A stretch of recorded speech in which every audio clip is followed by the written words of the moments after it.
Shalom, selamat pagi Bapak Ibu terkasih di dalam Tuhan. Luar biasa bagaimana Tuhan senantiasa menghadirkan dirinya dalam setiap kehidupan kita. Kita sudah melewati satu masa atau perjalanan hidup yang barangkali bukanlah sesuatu yang mudah. Tetapi pada saat ini ketika kita masih bersama-sama di tempat ini, itu membuktikan bahwa Allah itu setia. Terpujilah nama Tuhan. Pada pagi hari ini kita mendengar Bapak Ibu, ada satu saudara kita yang terkasih Bu Lili dipanggil Tuhan. Biarkan anak yang ditinggalkan senantiasa diberikan kekuatan, penghiburan di dalam Tuhan. Dan silahkan nanti semua jemaat untuk berkumpul barangkali menyediakan waktu untuk berempati menghantarkan pemakaman Ibu Lili. Baik, saudaraku yang terkasih, pada pagi hari ini kita akan belajar firman Tuhan tentang bagaimana sikap kita ketika menghadapi persoalan. Ya. Saudaraku yang terkasih, kita semua tentu tahu, mengerti bahwa tidak ada seorang pun yang hidup di dunia ini tanpa masalah.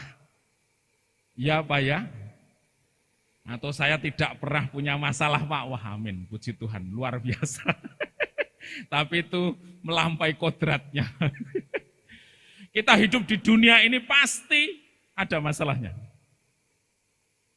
Bahkan segala sesuatu yang pada awalnya diharapkan menjadi solusi, ketika solusi itu benar-benar Tuhan wujudkan, bisa juga menjadi masalah dalam hidup kita. Contohnya Bapak Ibu ya, kita pengen sehat.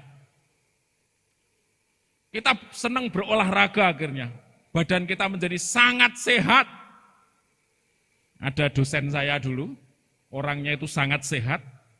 Sehingga ketika dipantau levernya itu sudah kondisinya kritis. Sehingga dalam kondisi sehat itu dia 36 hari ada di ICU. Dia bilang baik-baik saja, hanya ada 1-2 keluhan. Tapi ternyata dia harus di ICU 36 hari. Itu karena badan terlalu sehat, terlalu fit begitu ya. Sampai tidak tahu resiko yang sebenarnya mengancam kesehatannya. Atau barangkali ketika kita sedang menghadapi satu persoalan ekonomi, kita berdoa, Tuhan, lepaskanlah aku dari satu kondisi ini. Tapi begitu Tuhan jawab, ada pemulihan di situ, Tuhan kerjakan dari tahap ke tahap sampai akhirnya dia diloloskan dari persoalan itu. Dia mulai sibuk dengan pekerjaannya, dia mulai membangun pergaulan yang tidak benar, akhirnya itu pun bermasalah bagi hidupnya. Jadi perlu kita sadari bahwa di dunia ini segala sesuatu bisa memunculkan terjadinya satu masalah. Tetapi kalau saya renungkan, sebagian besar dari persoalan itu disebabkan karena ketidakdewasaan kita dalam mengalami didikan Tuhan. Orang mengeluh, itu sebenarnya ekspresi bahwa di dalam dirinya ada masalah. Untuk satu kasus, orang lain biasa-biasa saja, tetapi bagi orang tertentu ini sudah menjadi persoalan besar. Sehingga yang keluar dari mulutnya bukan ucapan syukur, bukan puji-pujian, tetapi mengeluh. Ada seseorang sampai batas tertentu, dia mengalami situasi, dia tetap percaya. Dia tetap tenang, dia tetap menaruhkan hatinya sepenuhnya pada pengharapannya akan Tuhan. Tapi pada sisi yang lain, banyak orang ketika menghadapi situasi yang jauh lebih ringan sebenarnya, tetapi dia sudah mengekspresikan dirinya seperti orang dibakar di atas api. Jadi sebagian besar persoalan apa yang terjadi dalam hidup kita karena sikap atau gaya hidup kita atau ketidakdewasaan kita untuk meresponi proses didikan Tuhan. Nah, kita akan melihat sebenarnya level persoalan seperti apa yang Tuhan izinkan dialami oleh orang-orang percaya. Ya. Kita akan membaca dari Roma 8 ayat 35 sampai 37. Saya bacakan ya. Siapakah yang akan memisahkan kita dari kasih Kristus?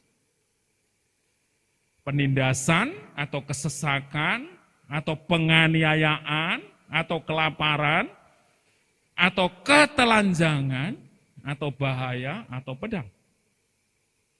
Seperti ada tertulis, oleh karena engkau, kami ada dalam bahaya maut sepanjang hari. Kami telah dianggap sebagai domba-domba sembelihan. Tetapi dalam semuanya itu kita lebih daripada orang-orang yang menang. Ada kata lebih di situ. Tidak disebutkan kita sebagai orang-orang yang menang, tapi kita lebih dari orang-orang yang menang.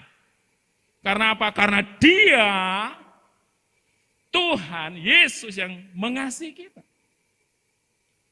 Nah, saudaraku, ayat 35 ini itu diceritakan mengenai elemen-elemen dasar kehidupan manusia, tentang persoalan kehidupannya. Jadi saya pikir Paulus menuliskan item demi item tentang penjabaran persoalan yang ada di ayat 35 ini bukan kebetulan. Gitu ya. Dan perlu disadari bahwa persoalan munculnya persoalan ini karena dia melayani Tuhan. Bukan karena usahanya untuk hidup nikmat, akhirnya dengan serta-merta itu persoalan muncul. Tapi persoalan itu ada karena dia melayani Tuhan. Itu merupakan satu kondisi yang lebih ekstrim lagi. Dari itemnya itu luar biasa, jenis persoalannya, dan penyebabnya itu sesuatu yang luar biasa. Penindasan itu tentang perampasan hak. Hak kita dirampas, bukan hanya disepelekan, tetapi yang seharusnya kita dapatkan itu diambil dengan paksa. Kesesakan, segala sesuatu dibatasi, dia tidak punya kebebasan lagi. Penganiayaan, ya tentu kita tahu ya, bagaimana orang berusaha membuat kita sakit, kita menderita. Kelaparan bukan berbicara mengenai kekurangan. Kalau kekurangan itu kan keinginan kita 100%, tetapi yang ada cuma 80%. Orang butuh makan, ya kita bisa makan, tetapi lauknya nggak ada, gitu aja, itu kekurangan. Tapi bicara mengenai kelaparan, tidak ada yang sesuatu untuk dimakan. Jadi levelnya dari kebutuhan 100%, dia 0%, itu namanya kelaparan dari kebutuhan makanan pokok kita. Banyak dari kita yang lauknya nggak komplit aja sudah jengkel, sudah marah. Doanya jadi singkat dan penuh dengan tekanan, begitu kan? Padahal itu baru kekurangan, bukan kelaparan itu. Ketelanjangan, ya bukannya pakaiannya masih 10, tapi memang nggak ada yang bisa dipakai, dirampas. Bahaya pedang. Ada satu ancaman, bukan hanya intimidasi, tapi ancaman yang membuat dia menjadi sesuatu yang tidak selamat. Coba bandingkan dengan persoalan-persoalan kita, levelnya ada di mana? Kalau levelnya Paulus ini 10 lah, kita persoalan hidup kita ada di mana nih? 2 kali ya 1 mungkin. Jauh. Kita melihat Allah pun melalui orang yang dikasihinya, bagaimana orang ini sudah membuktikan dirinya, bagaimana ketergantungan dengan Allah pun, Allah izinkan mengalami peristiwa seperti ini, mengalami persoalan seperti ini. Bukan karena kesalahan dia, bukan karena keteledoran dia, tetapi karena pekerjaan untuk melayani Allahnya. Luar biasa enggak? Dia bekerja untuk melayani Allahnya, tetapi dia mendapati fakta fakta di dalam dirinya bahwa dia menderita karenanya. Coba kalau orang yang berpikirnya linier, pantas gak dia melayani terus. Orang melayani ya pasti mengharapkan sesuatu yang lebih baik. Contohnya murid-muridnya itu kan, yang dari 12 itu. Begitu melihat faktanya Yesus mati di atas kayu salib. Wah, ini yang tidak saya mau nih. Saya ngikut dia itu karena A, B, C, D, E, F. Tapi faktanya begitu, alah, lari wae gitu. Dia enggak.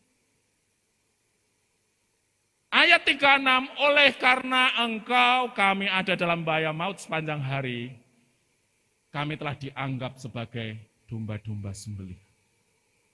Luar biasa. Bagaimana persoalan dalam hidupnya sudah dipetakan menjadi satu sisi kehidupan yang lain. Selain dia komitmen yang 100% menyerahkan hidupnya kepada Tuhan. Ini kita mesti belajar. Nah, ayat 37 ini kuncinya. Ya. Tetapi dalam semuanya itu kita lebih daripada orang-orang yang menang. Katanya, lebih dari pemenang. Oleh Dia yang telah mengasihi kita. Dia katakan bukan hanya pemenang, tetapi lebih dari pemenang. Maknanya apa? Kalau orang menghadapi persoalan, dia kalah, dia hancur. Dia mengalami kerugian yang besar. Orang yang menang ketika dia menghadapi masalah atau satu negara berperang, dia menang, dia tetap rugi. Ya kan? Nggak ada orang menang perang itu akhirnya dia untung, nggak ada. Tetap sama-sama rugi, sekalipun dia menang.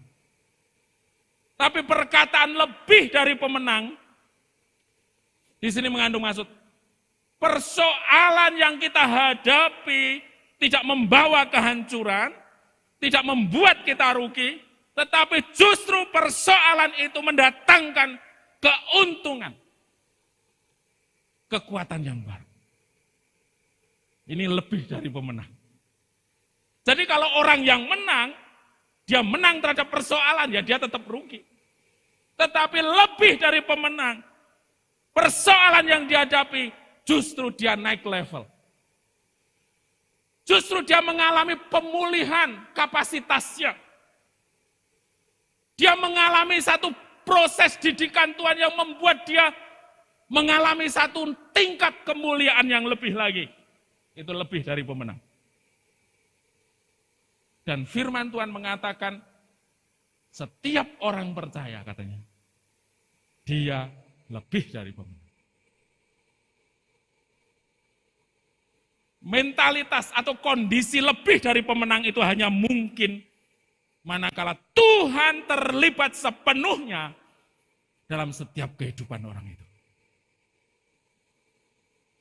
Itu jelas sudah nggak bisa diestimasi dengan cara berpikir duniawi kita. Dari sekolah kita nggak bisa. Seharusnya kamu nggak punya alasan untuk kamu bersuka cita ketika kamu menghadapi persoalan yang seberat itu. Seharusnya kamu mulai melepaskan setia ketika kamu dicobai dengan persoalan yang mengancam hidupmu. Seharusnya kamu sudah berbalik dari Allah manakala bisnis yang kamu bangun seawal semula hancur tanpa ada sisanya. Seharusnya kamu tidak lagi mengikut Tuhan ketika persoalan datang silih berganti dalam hidupmu padahal kamu tidak melakukan kesalahan. Bukan seperti itu. Tapi lebih dari pemenang, dia tahu persis persoalan apapun, dia akan dapatkan keuntungan dari itu.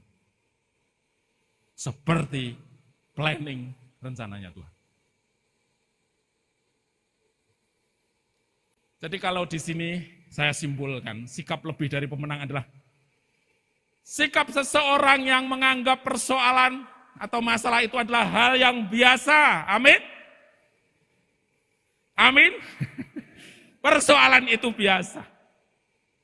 Masalah itu biasa. Ya. Dan bisa mensikapi setiap masalah untuk membangun landasan kehidupan yang semakin kokoh. Oleh karena Allah hadir dalam kehidupan. Jadi pesan dari firman yang saya sampaikan ini adalah puji Tuhan ada masalah gitu kan. Kita enggak takut lagi. Kita tidak berdoa lagi menjadikan Indonesia menjadi surga.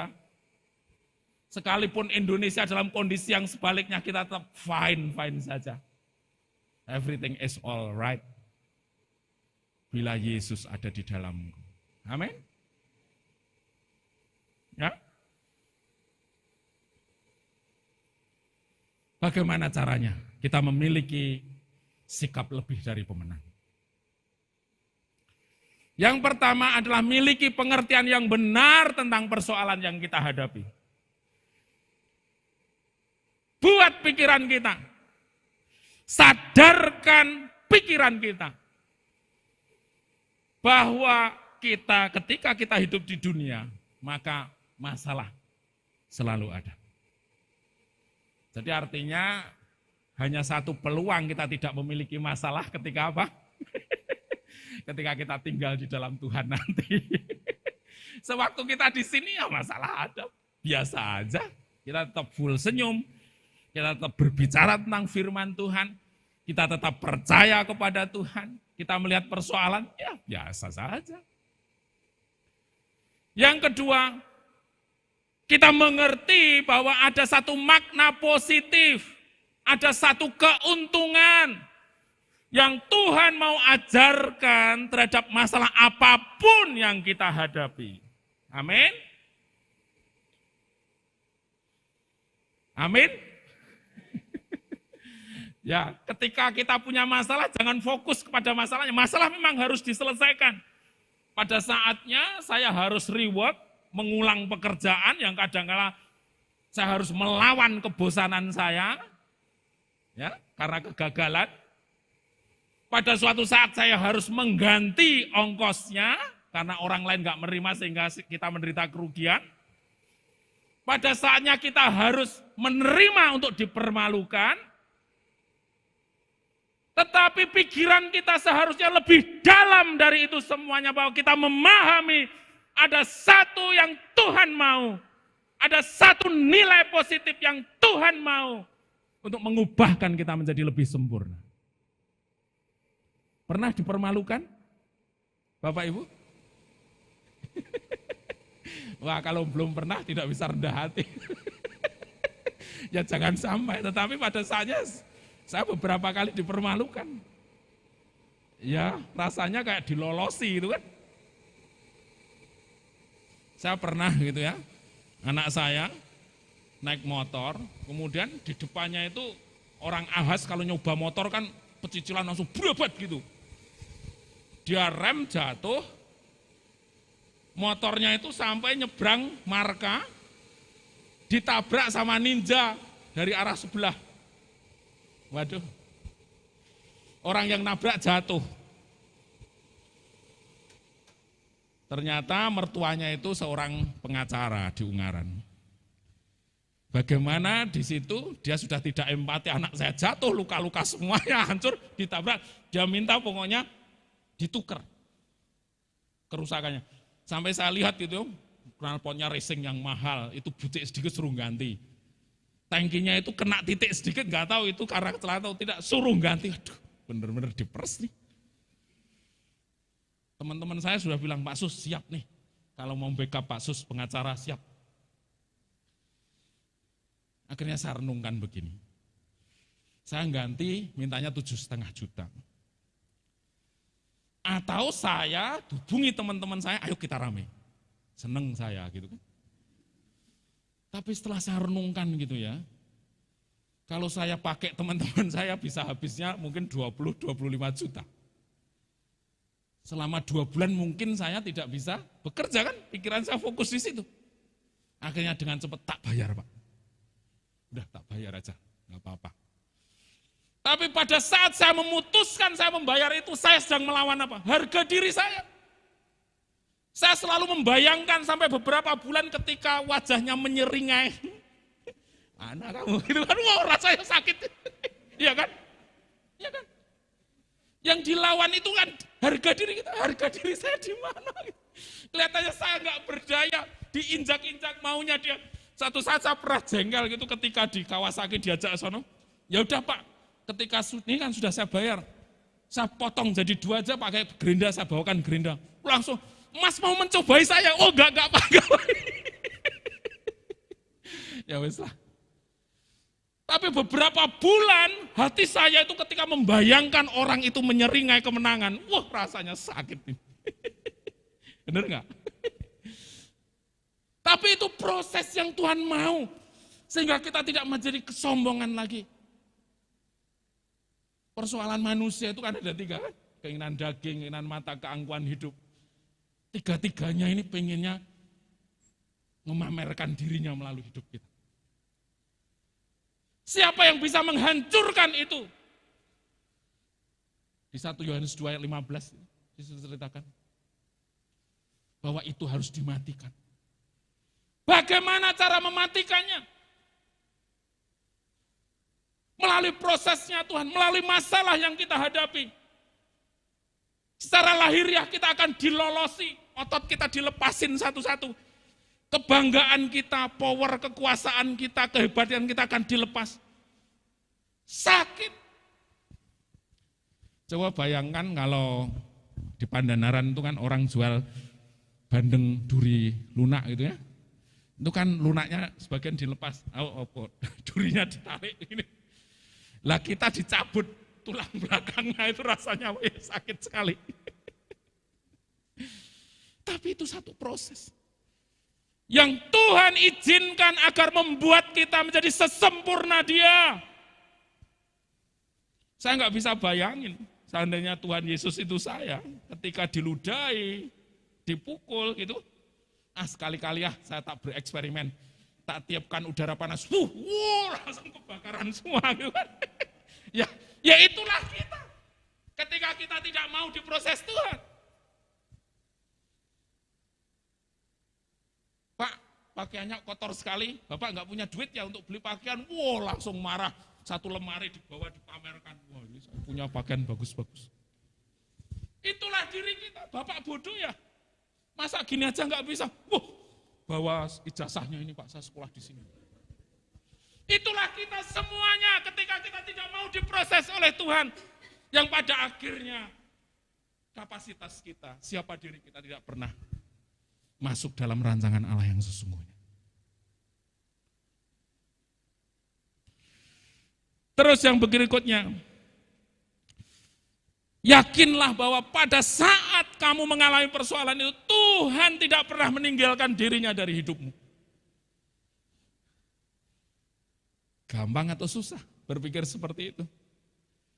Ketika kita sedang menghadapi panas-panasnya persoalan, kita berpikir ke Tuhan atau rancangan kita. Wah, ada temanku yang bisa bantu nih. Wah, tenang aja, di bank masih banyak nolnya, santai. Atau kita langsung, Tuhan tolong saya butuh hikmat Allah, sehingga dari persoalan ini mendatangkan kemuliaan bagi nama Tuhan. Dan persoalan apapun yang kita hadapi tidak akan membuat kita hancur, amin. Persoalanmu, persoalan saya, persoalan kita semua tidak pernah membuat hidup kita hancur manakala kita bergantung kepada Tuhan, amin. Tidak akan pernah hancur. Barangkali ada 1-2 saudara yang menghadapi persoalan, masa sih Pak? Tapi saya mau katakan, tidak akan pernah membuat kita hancur manakala kita senantiasa bersama Tuhan. Yang kedua, ucapkanlah syukur. Mengucap syukur itu bisa mengandung maksud kita selalu oke dengan rencananya Tuhan. Tuhan, mataku memang melihat ini benar-benar susah, ini benar sulit, ini benar menguras energi saya. Tapi ini yang terbaik bagi Tuhan. Itu ucapan syukur.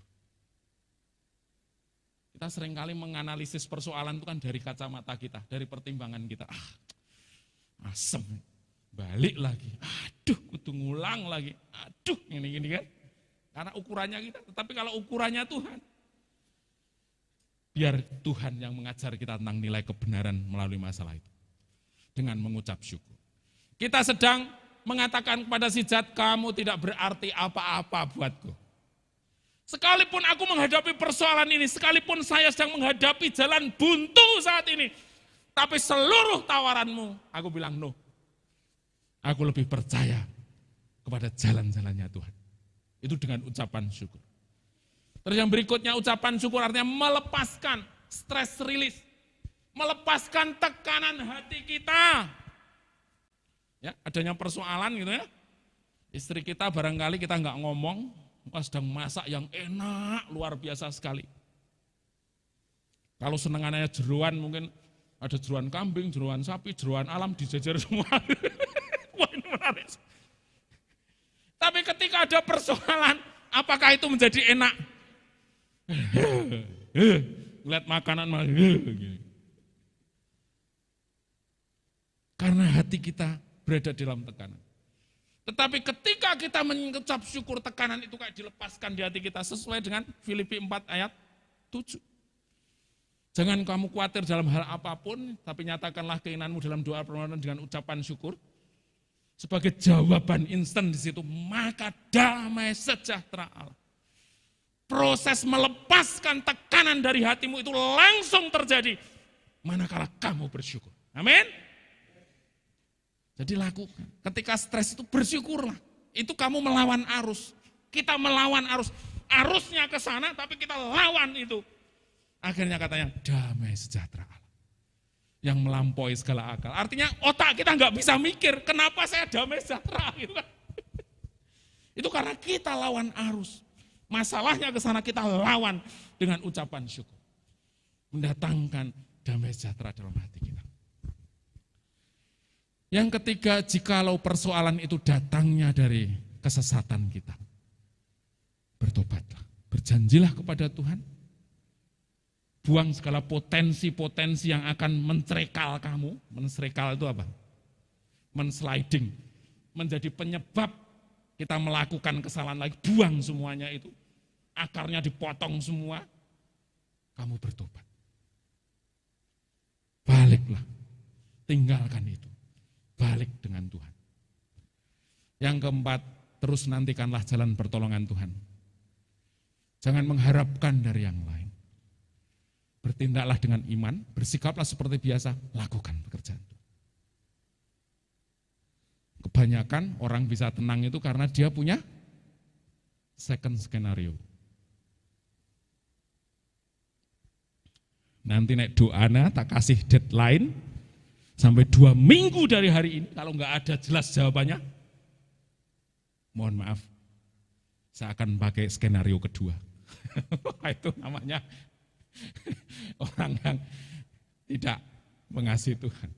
Ya, ya sekalipun kita punya apapun, amunisi kita itu tersedia untuk bisa melakukan perlawanan balik. Tetapi kalau Tuhan tidak oke, ya kita nggak pakai amunisi itu. Amin.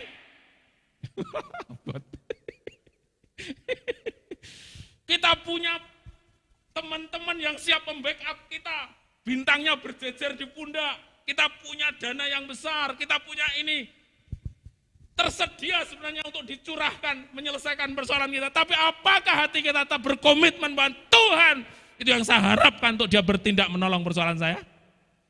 Atau kita secepat mungkin tombol, keputusan sulit, tetapi tentu barang siapa yang setia, barang siapa yang sungguh-sungguh meletakkan pengharapannya hanya kepada Tuhan, dia akan mendapatkan satu nilai kemuliaan yang layak. Yang terakhir, mari senantiasa kita raih kemenangan sejati bersama Tuhan. Amin. Tuhan itu satu-satunya pribadi yang benar-benar kita andalkan dalam hidup. Dia menjadi seluruh orientasi hidup kita mengarah ke sana. Jalan-jalan yang kita lalui, kita senantiasa melihat seberapa jauh dia memimpin kita di setiap langkah di depan kita. Keputusan yang kita ambil, kita selalu lihat merujuk pada rancangan Tuhan yang mulia. Persoalan-persoalan yang kita hadapi, kita selesaikan dengan bergantung sepenuhnya kepada Allah. Dan janjinya apa? Kitalah orang lebih dari pemenang. Kalau orang lain menang terhadap persoalan, dia masih rugi. Tetapi bagi anak-anak Tuhan, begitu dia menang dari persoalan, dia ada nilai keuntungan yang diperoleh. Karena Allah yang melipat gandakan nilainya itu menjadi sesuatu yang berharga bagi kemuliaan.